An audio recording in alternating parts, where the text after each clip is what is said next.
आज किशनगंज में 2 दिन के अंदर में 2,70,000 लोग कैसे आवासीय प्रमाण पत्र के लिए अप्लाई कर दिए। तेजस्वी यादव का बोलना ये शर्मनाक है। उनका लगातार दावा है कि बिहार में भ्रष्ट सरकार है और तमाम मंत्री जो है वो पैसे लेकर काम करते हैं। तो पहले तो वो ये घोषणा करे कि उन्होंने अब तक जितना भी किसी सरकार के लिए काम किया है तो वो भ्रष्ट लोगों के लिए काम किया है।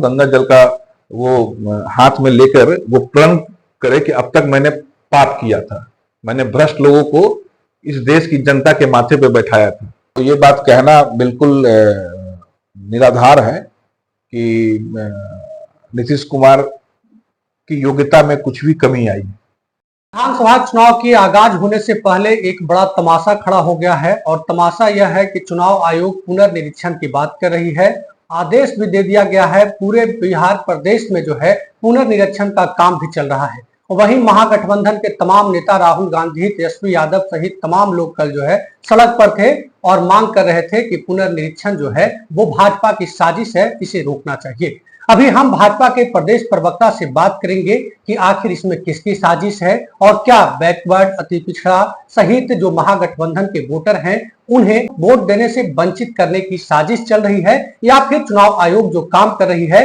वो भविष्य को देखकर कर रही है। भाजपा अपने आप कहां देख रही है और भाजपा पर जो तमाम आरोप लग रहे हैं उस आरोप पर भाजपा प्रवक्ता क्या कुछ कहते हैं। हमारे साथ मनोज कुमार है, गोह से विधायक रह चुके हैं, फिर से जो है भावी विधायक बनने के रेस में है। गोह की जनता इन्हें फिर से पुकार रही है। सबसे पहले सर स्वागत है आपका।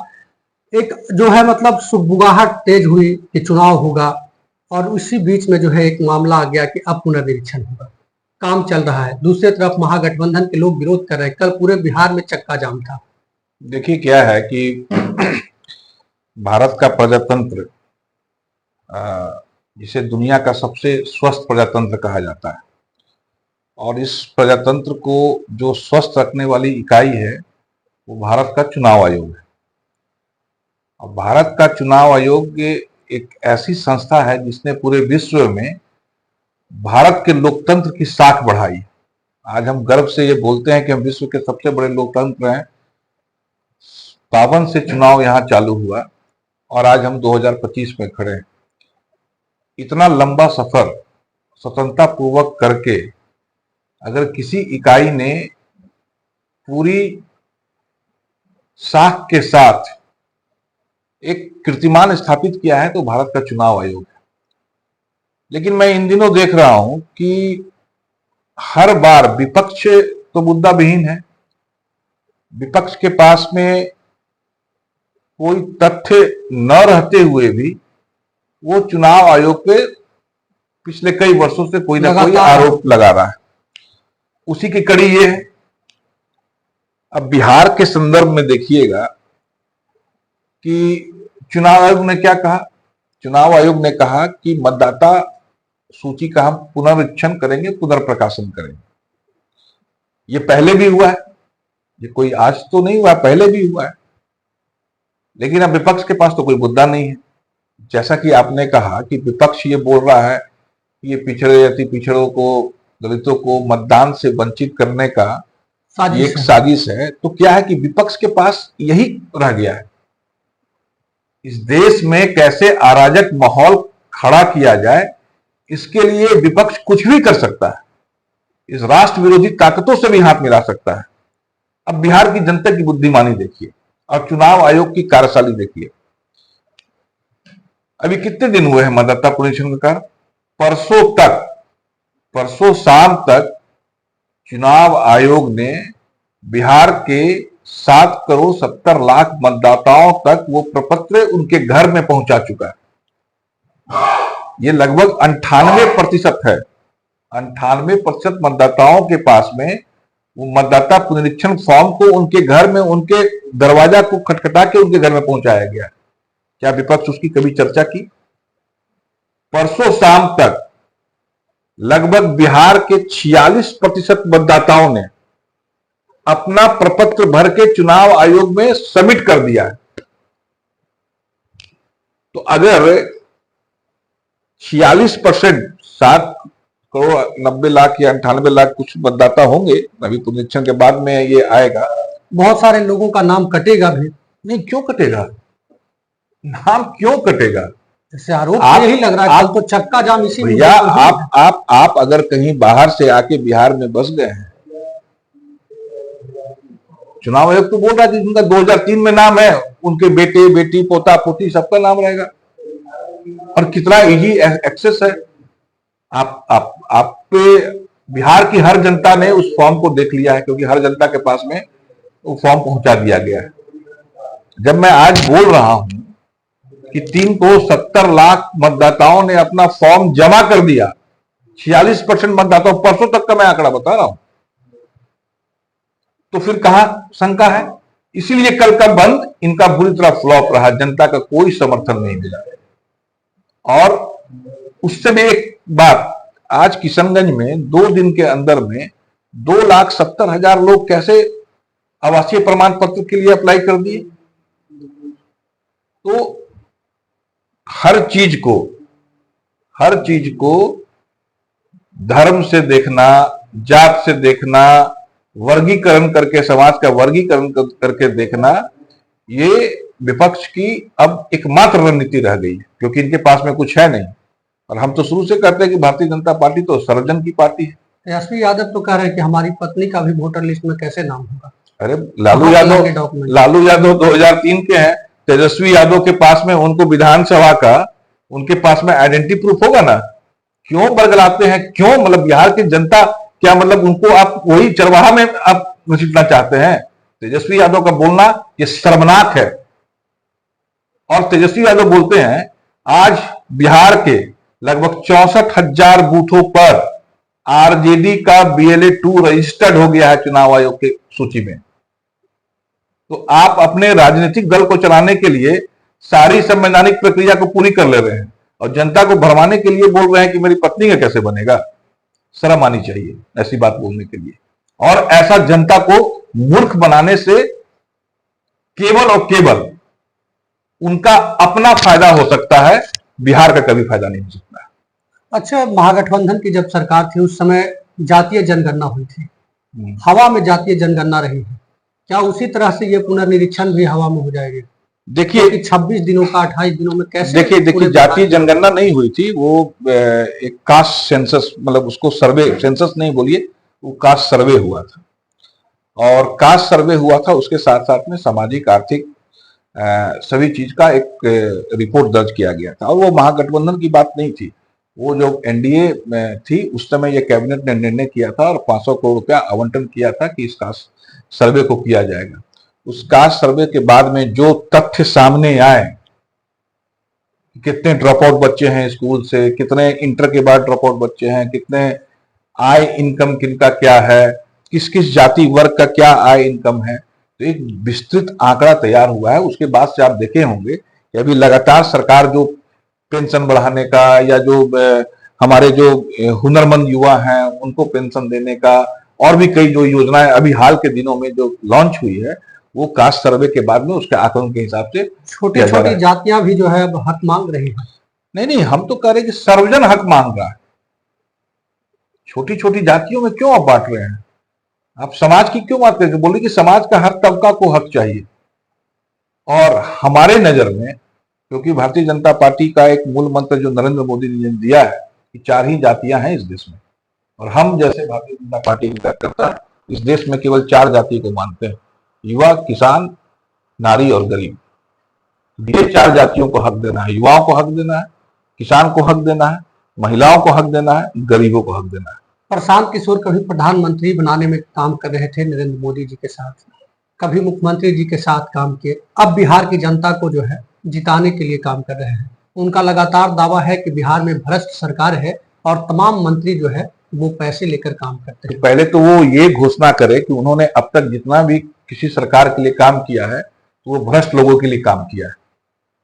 पहले तो ये एफिडेविट कर दें वो कि अब तक मैंने जो भी काम किया भ्रष्ट लोगों के लिए काम किया, और आज से मैं गंगा जल में शपथ लेता हूं, गंगा जल का वो हाथ में लेकर वो प्रण करे कि अब तक मैंने पाप किया था, मैंने भ्रष्ट लोगों को इस देश की जनता के माथे पे बैठाया था। पहले वो स्वीकार कर ले, उसके बाद उनकी आगे की बात की जाएगी। वो तो लगातार कह ही रहे हैं ये बात कि हमको लगा कि इनको जिताना चाहिए, उनको जिताना चाहिए, लेकिन व्यवस्था में कोई परिवर्तन नहीं हो रहा है। अब व्यवस्था बदलना है तो बिहार के लोगों को जिताना है। अब व्यवस्था बदलना है तो बहुत अच्छी बात है, आप लोकतंत्र में हैं, आइए आइए, खुला मैदान है, चुनाव आ गया है, लड़िए। जनता अगर आपको चुनती है तो जो आपको लगता है कि जो आप परिवर्तन कर सकते हैं वो कर पाएंगे तो कीजिए, लेकिन पहले अपने पार्टी की व्यवस्था को ठीक करें। महागठबंधन कह रही है कि वो एनडीए की ही बी टीम है। महागठबंधन की बातों का तो वो तो चुनाव आयोग को बोलती है, वो किसी को भी बोलती है। कल हो कि वो राहुल यादव को बोलने लगेगी, कल हो के तेजस्वी यादव को बोलने लगेगी, कल वो ऐश्वर्या राय को बोलने, जो ऐश्वर्या उनकी घर की बहू थी, उनके बारे में बोलने लगेंगे कि ये बीजेपी की बी टीम है। तो ये लोग अंधे हो गए हैं और सावन में अंधे हुए हैं, तो इनको हर चीज हरा हरा ही दिखता है। एक सवाल जो है अभी बहुत तेजी से मतलब लोगों के जहन में उठ रहा है कि जो महिलाओं को वृद्धा पेंशन मिलता है, पुरुषों को मिलता है, जो 60 वर्ष से अधिक उम्र वाले लोग हैं उन्हें पेंशन बढ़ाई गई, पहली किस्त आना है और तकरीबन जो है सभी गांव स्तर के कर्मचारियों को यह टारगेट दिया गया है कि सरकार की इस योजना के बारे में हर व्यक्ति को बताने की जरूरत है। दूसरे तरफ जो है बिहार में 35% जो है आरक्षण महिलाओं के लिए कर दिया गया है अनिवार्य रूप से। इसको आप किस रूप में देखते हैं? क्या लगता है कि ये चुनाव के सुगबुगाहट के बाद ही ये सब निर्णय हो रहे हैं? नहीं नहीं, ऐसा नहीं है, ये प्रस्तावित था और मैंने आपको इसके पहले भी कहा कि जो कास्ट सर्वे हुआ था, इसमें सामाजिक आर्थिक भी सर्वे किया गया था, तो उसके बाद में बिहार की सरकार ने इस बात को समझा कि और क्या किए जाने की जरूरत है। तो माई बहन योजना भी इसी बीच आ रही थी बात, तेजस्वी यादव लगातार कर रहे हैं। ये तेजस्वी यादव क्योंकि बीच में भारतीय जनता पार्टी की कार्यप्रणाली को, एनडीए की कार्यप्रणाली को देख रहे हैं, समझ रहे हैं, इसलिए इन्होंने एक सिगूफा छोड़ा था, क्योंकि ये हमारी रणनीति है। हमारी रणनीति है, हम जहां जहां हमारा सरकार रहा है वहां हम देख रहे होंगे हम लोग महिलाओं के लिए क्या क्या योजना चलाएं, मध्य प्रदेश में, महाराष्ट्र में और भी कई जगहों पे जहां पे भारतीय जनता पार्टी की सरकार है या एनडीए की सरकार। तो तेजस्वी जान रहे थे कि भारतीय जनता पार्टी या नीतीश कुमार जी या एनडीए क्या क्या योजना लाने वाली है, तो उसका झूठा श्रेय लेने के लिए इन्होंने ऐसा एक स्लोगन दिलाया। ये हुई बिहार की बात, लेकिन अब हम गोह पर आते हैं, क्योंकि गोह के आप विधायक रहे हैं, पिछली बार भी चुनावी मैदान में थे, इस बार भी वहां की जनता लगातार उम्मीद में है कि मनोज कुमार फिर से हमारे उम्मीदवार होंगे, जीतकर विधानसभा पहुंचेंगे। पार्टी में बात चल रही है, क्या तैयारी है, किस तरीके से आप गोह के लिए प्लान कर रहे हैं? देखिए, भारतीय जनता पार्टी की एक कार्य पद्धति है कि वो सालों भर, मतलब वो केवल चुनाव के समय में ही नहीं, वो सालों भर अपने बूथ को सक्रिय करने का काम करती है। चाहे जहां भारतीय जनता पार्टी जहां से लड़ती हो, चाहे नहीं लड़ती हो, तो उस जो कार्यशैली है, उस कार्यशैली के हिसाब से हमारी तैयारी हर एक बूथों के लिए मुकम्मल रहती है। आप जो है पिछले बार चुनाव हार गए थे, रणविजय सिंह वहां से चुनावी मैदान में थे, इस बार भी वो लगातार जनसंपर्क कर रहे हैं और उपेंद्र कुशवाहा का दावा है कि मतलब वहां से चुनाव हमारी पार्टी को भी लड़नी चाहिए। कहाँ देख रहे हैं अपने आप को? नहीं, उपेंद्र कुशवाहा हमारे बड़े नेता हैं, एनडीए के प्रमुख नेता में हैं। और रहा सवाल चुनाव लड़ने की, तो जब से चुनाव हो रहे हैं कोई ना कोई चुनाव तो लड़ता ही आया है। और मैं तो 2015 से ही चुनाव लड़ा हूँ, 2 चुनाव लड़ा हूँ, तीसरा चुनाव अगर पार्टी मौका देगी तो लड़ूंगा। हाँ, जिनको चुनाव लड़ने का शौक है वो तो हर चुनाव लड़ते हैं, ऐसे कई लोग हैं जो कि हर चुनाव ही लड़ते हैं। तो यही तो हमारा लोकतंत्र है। चुनाव आयोग किसी को तो जो वंचित कर रखा है कि आप चुनाव नहीं लड़िए, सभी लड़िए, आप भी आइए, आप भी लड़िए। अगर गोह की जनता जो है मौका देती है तो आपकी प्राथमिकता में क्या क्या चीजें रहेंगी? वही प्राथमिकता है जो मैंने 2015 से 20 तक जो विकास कार्य किए हैं उसी को आगे बढ़ाऊंगा। लेकिन मेरी जो प्राथमिकता है, विकास कार्य तो होता रहेगा। आपका बजट का आकार बढ़ रहा है, देश की अर्थव्यवस्था बढ़ रही है। हम आज पिछले अगर देखेंगे 20 वर्षों के इस सफर में, जो एनडीए का सफर रहा है, कहाँ 25,000 करोड़ का बजट होता था, आज 3 लाख करोड़ का ऊपर का बजट हो गया। तो विकास तो होगा ही, लेकिन उससे अधिक महत्वपूर्ण है मानव का विकास, आपका हैप्पीनेस, जिसको बोलते हैं ना कि आपके मानव का विकास कब होगा? जब हैप्पीनेस इंडेक्स बढ़ेगा। तो मैं ये मानता हूं कि अब उस पर काम करने की जरूरत है। हम 2020 में जब आप चुनावी मैदान में थे तब हम गोह गए थे, उस समय जनता की मतलब जो आवाज थी वो आपके पक्ष में थी। का आपके काम करने के तरीके से लोग खुश थे, व्यवहार से खुश थे, लेकिन एक आरोप लगता था कि बहुत कम आते हैं क्षेत्र में। नहीं, ऐसा नहीं है। क्या जनता, गोह की जनता विकास देखना चाहती है या फिर नेता को घर घर देखना चाहती है? नहीं, ऐसा नहीं है। जनता की भावना तो सर्वोपरि होती है और जनता समसामयिक दृष्टिकोण से ही कोई बात को रखती है और जनता की अपेक्षा सर्वोपरि होती है। आज कोई भी स्वस्थ लोकतंत्र की यही परंपरा है कि जनता की जो उपेक्षा है उसका सम्मान किया जाए। आपके तमाम उपेक्षा काम जो से है, लोग काफी संतुष्ट थे। हाँ, उस समय लॉकडाउन का दौर था और 2020 के प्रारंभिक महीनों में लॉकडाउन लग गया था और उसके बाद हम लोग सीधे चुनाव क्षेत्र में चुनाव की घोषणा हुई, लोग चुनाव में गए। तो जनता की स्मृति भी तो बहुत छोटे अवधि की रहती है। तो ऑब्वियस अगर आप बोल रहे हैं तो हाँ, पूरे लॉकडाउन के दरमियान और पूरे कोविड के दरमियान कई बार क्वारंटाइन होने के कारण और कई थी एक व्याप्त माहौल था और हम लोग भी जनता से अपील कर रहे थे कि आप अपने घरों से ना निकले, बेवजह बाजार और दुकानों में ना दिखे, बेवजह सफर नहीं करे। तो जब हम जनता से ये अपील कर रहे थे और हम खुद जनता के बीच में जाके घर घर जाते तो वो अपील बेअसर रहता। और मैं समझता हूँ कि वो चुनाव जीतना हारना एक अलग बात है, लेकिन चुनाव जीतने के लिए अपनी गतिविधि कुछ ऐसा ना करे जो जनता को दिग्भ्रमित करे। अभी लगातार आप गोह में ही हैं। हाँ, गोह की आना जाना जनता, हम हाँ गोह लगातार की है। जनता का क्या मतलब मूड है? गो की जनता एनडीए के पक्ष में है और गो की जनता ने देखा है कि आरजेडी गठबंधन का विधायक होने से उन्हें क्या फायदा हुआ, क्या फायदा नहीं हुआ। तो इसलिए गो की जनता का जो मैं समझता हूँ कि यह निर्णय है कि एनडीए के पक्ष में वो अपना वोट करेंगे। एक चर्चा यह भी है कि जहानाबाद में लंबे समय से भूमिहारों की जो है राजनीति में अपेक्षा हो रही है, तो मौका मनोज शर्मा को भी मिल सकती है। अरवल में जो है भूमिहार नेतृत्व की जरूरत है, वहां भी भेजी जा सकती है। क्या इन बात पर भी पार्टी में कोई चर्चा है? आप तक कोई बात पहुंची है? ऐसी कोई बात नहीं है। ऐसी कोई चर्चा नहीं है। अभी गठबंधन दल के जो प्रमुख नेता हैं उनकी बैठकें होंगी, सीट पर बंटवारा का फॉर्मूला तय होगा और फिर कौन पार्टी किस सीट पे लड़ेगी, क्योंकि हम 5 दलों के हमारा गठबंधन है। तो ये सब अभी बहुत ही मैं समझता हूँ कि अभी चर्चा करने के लायक ये विषय नहीं आया है। जहानाबाद जाने का मौका मिला तो जाना चाहेंगे? नहीं, हम तो भारतीय जनता पार्टी के कार्यकर्ता हैं।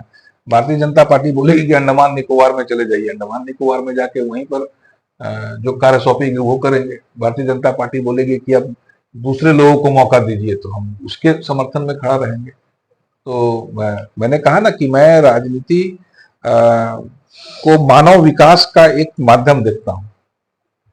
मानव विकास जैसे हो तो भारतीय जनता पार्टी भी वही बात करती है। वो जो हमारा गरीब कल्याण का जो है, जो उद्देश्य भारतीय जनता पार्टी का जो उद्देश्य है, तो वो मुख्य रूप से मानव विकास का है। तो राजनीति में चुनाव लड़ना महत्वपूर्ण नहीं।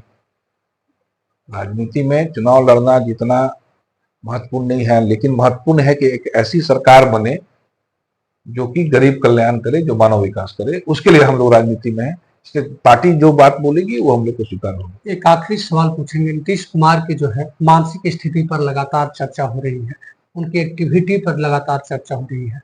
दूसरे तरफ जो सर्वे हो रहे हैं उसमें तेजस्वी यादव की लोकप्रियता लगातार बढ़ रही है। भारतीय जनता पार्टी कैसे इस जो कमी है इसको कैसे दूर करेगी? क्या आप लोगों की प्लान है? नहीं, पहले तो भारतीय जनता पार्टी इसमें कोई कमी है ही नहीं।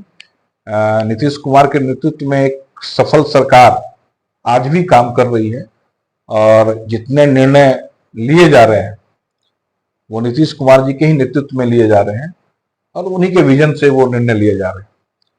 तो ये बात कहना बिल्कुल निराधार है कि नीतीश कुमार की योग्यता में कुछ भी कमी आई। वो दिनों दिन और ही